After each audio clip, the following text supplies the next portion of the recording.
Just had a baby, 7 months old. And, my baby, I was like, no, I'm not getting any vaccines. The doctors came in, they made me feel like a very bad mother for not doing that, right? I was very pressured. And then I had a family friend who had a baby at the same time, was a few months in, gave vaccines to the baby, and the baby had seizures and has had seizures since. First of all, congratulations on the birth of a 7-month-old. The fact that anyone made you feel bad in the healthcare system, I feel like is a failure on us in the healthcare system, so I'm sorry that happened to you.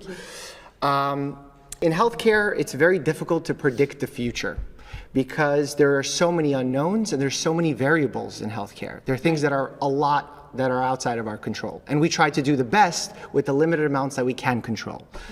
So when we see two things happen simultaneously in healthcare, sometimes we think they have caused one another.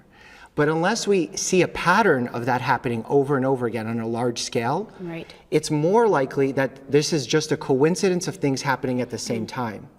For example, I have a friend of mine who's a physician who vaccinates children very regularly.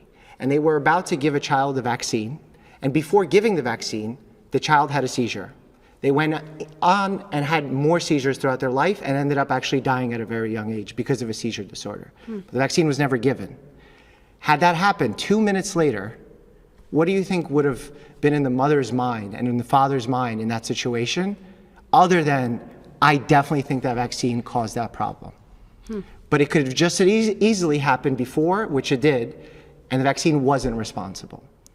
So it's very difficult when two things happen at the same time to be able to make an exact reason as to if that's what happened to cause it.